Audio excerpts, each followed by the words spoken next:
प्रिय छात्रों, कक्षा 9th संस्कृत विषय में आपने पिछले वीडियो में हमारा अगला जो अध्याय है, अध्याय 8 लोहतुला अर्थात लोहो की तराजू, इसका पाठ परिचय आपने जाना था और मुझे ज़रूर आशा है कि आपने ज़रूर इस वीडियो को देखा होगा जिसमें हमने पाठ परिचय किया था। चूँकि मैंने कल भी बताया था आपको कि अगर इस पाठ को समझना है तो जब भी आप अगला वीडियो देखें तो पहले पाठ परिचय का अध्ययन ज़रूर करें। जब तक आप पाठ परिचय को नहीं पढ़ पाएंगे, नहीं समझेंगे, तब तक आपका कॉन्सेप्ट क्लियर नहीं होगा। ध्यान रखें। जैसा पाठ परिचय में थोड़ा सा मैं रिवाइज करा दूं कि जीर्णधन नाम का एक सेठ है जो कि किसी समय पर किसी स्थान पर रहते हुए वो काफ़ी धनिक था और उसने अच्छा जीवन यानी भोग की वस्तुओं को भोगते हुए उसने अच्छा जीवन व्यतीत किया था, परंतु अब उसका धन जो है वो क्षीण हो गया था, कम हो गया था, नष्ट हो गया था। इन परिस्थितियों में वो किसी दूसरे देश में जाता है, लेकिन उसके पास उसके पूर्वज जो थे उनके द्वारा अर्जित की गई एक लोहे की तराजू थी। जाते समय वह ऋणधन उस तराजू को अपने दूसरे जो सेठ थे गांव के, उस सेठ के पास निक्षेप रूप यानी धरोहर के रूप में, किसी चीज़ को अपन किसी के पास सुरक्षित रख देते हैं तो उसे कहते हैं धरोहर। धरोहर के रूप में रख कर जाता है और वापस जब आता है तो जो अपनी तराजू मांगता है तो जिस सेठ के पास वो तराजू थी वो सेठ उसे कहता है कि तराजू को तो लोहे की जो तराजू थी उसे तो चूहों ने खा लिया। तो दूसरा सेठ जीर्णधन जो है वो समझ गया कि ये मेरी तराजू को हड़पना चाहता है, पर उसने कहा कोई बात नहीं, लेकिन मैं नदी में स्नान करने जा रहा हूँ, क्या आप अपने पुत्र को मेरे साथ भेजोगे या भेज दीजिए, और जो सामग्री स्नान में चाहिए साबुन वगैरह उनको लेकर के भेज दीजिए। और जब वो जीर्णधन दूसरे सेठ के पुत्र के साथ जब नदी पर स्नान करने जाता है तो वो वहाँ पर एक गुफा है पर्वत पर, उस पर्वत की गुफा में उस बालक को छुपा देता है और गुफा के दरवाजे पर एक शिला लगा देता है ताकि वो बालक वहाँ से निकल ना सके। और वापस लौटने पर जब सेठ ने पूछा कि मेरा पुत्र कहाँ है, तो उसने कहा कि आपके पुत्र को स्वान यानी आपके पुत्र को बाज उठा ले गया या बाज खा गया।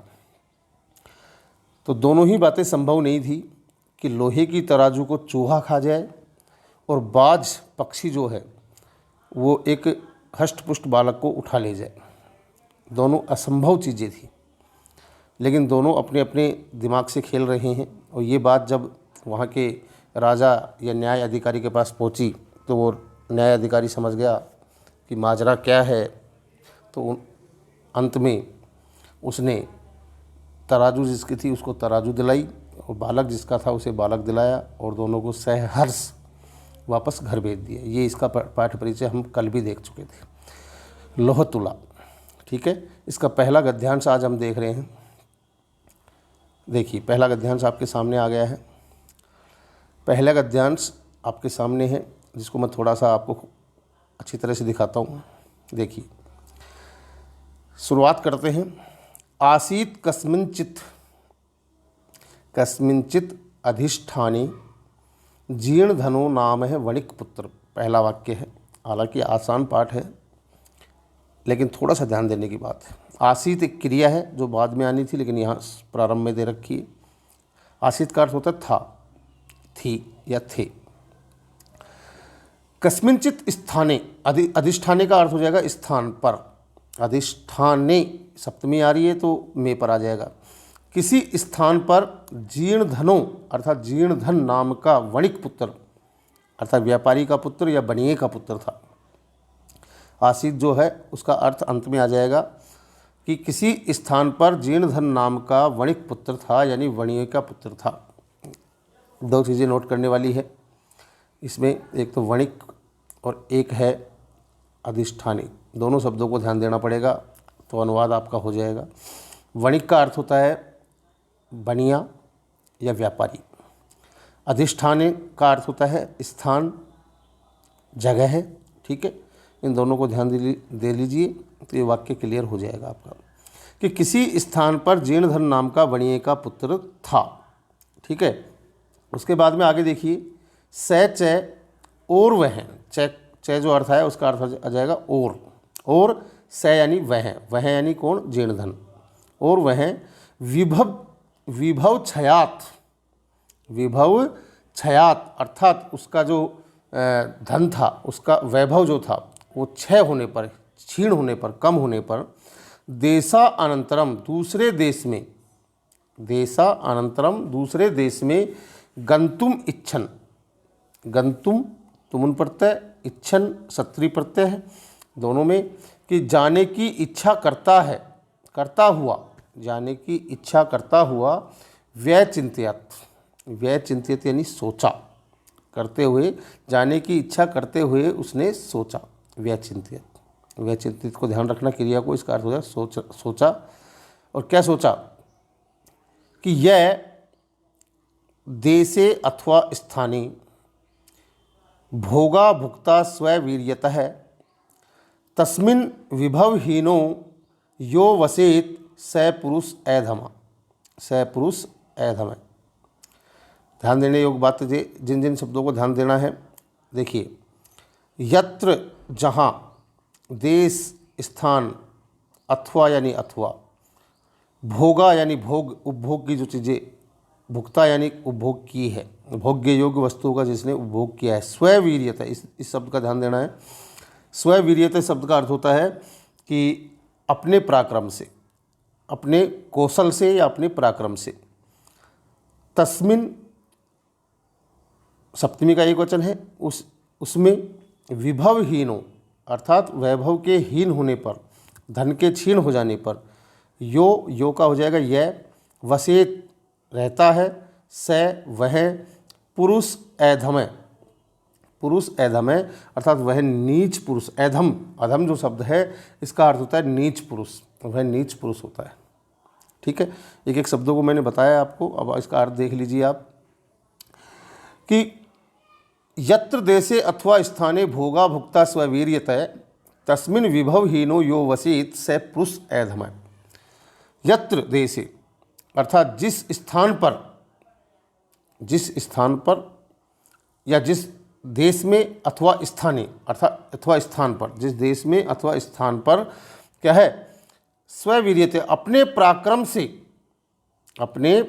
से भोगा भुक्ता अर्थात भोगने योग्य वस्तुओं का उपभोग किया है।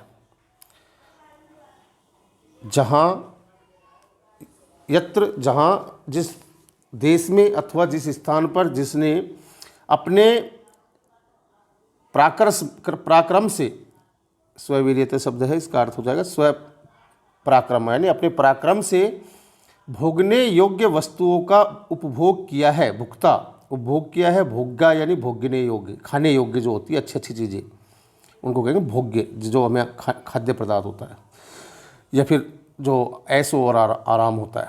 भोगने योग्य जो वस्तुओं का जिसने उपभोग किया है, तस्मिन विभवहीनो उस स्थान पर या उस पर, तस्मिन उस स्थान पर, विभवहीनो अर्थात निर्धन होकर के, गरीब होकर के, जो वसेत निवास करता है, रहता है, स पुरुष अधम, वह पुरुष अधम होता है अर्थात वह पुरुष नीच होता है। वह पुरुष क्या होता है, नीच होता है। यानी ये कल भी हमने पता किया था कि भाई जब नीति की कोई बात कहनी होगी तो कहीं दूसरे ग्रंथों से लेकर के हमारे सामने नीति का पद दिया जाएगा। तो ये नीति का पद जो है ये हमें अलग से दिया गया है। बाकी हमारे जो रचनाकार है पंचतंत्र के, उनके द्वारा लिखा गया ये पाठ है। तो एक बार फिर इसका अनुवाद देख लीजिए सीधे सीधे अर्थों में जो आपको करना पड़ेगा। इस पहला गद्यांश का अनुवाद जो है एक बार मैं फिर पूरे से बोल देता हूँ कि आसीत कस्मिंचित अधिष्ठाने जीर्णधनो नाम वणिक पुत्र, कि किसी स्थान पर जीर्णधन नाम का एक व्यापारी का पुत्र रहता था। स च विभव क्षयाद देशा अंतरम गंतुम इच्छन व्यचिंत्यत, और वह धन के अभाव के कारण दूसरे स्थान पर जाने की इच्छा करता हुआ सोचने लगा कि जिस स्थान पर या जिस देश में अपने इस पराक्रम से भोगने योग्य वस्तुओं का उपभोग किया है, उस स्थान पर तस्मिन विभवहीनो, उस स्थान पर निर्धन होकर के, वैभवहीन होकर के जो निवास करता है, स पुरुष अधम है, वह पुरुष नीच होता है। ये उस जीर्णधन ने खुद ने सोचा। अर्थात मुझे यहाँ अब नहीं रहना चाहिए, क्योंकि मैंने यहाँ बहुत अच्छी ज़िंदगी जी है और अब मैं गरीबी की ज़िंदगी यहाँ जीता हूँ तो लोग मुझ पर हंसेंगे, इसलिए मुझे यहाँ निवास नहीं करना चाहिए। तो देखिए बेटा, आज हमने पहला इसका गद्यांश, छोटा सा गद्यांश था जिसको पढ़ने की कोशिश की। तो इसका अनुवाद आप लोगों को करना है। अगले वीडियो में फिर मिलेंगे। सेकंड जो हमारा गद्यांश होगा उसको पढ़ेंगे अगले वीडियो में। धन्यवाद।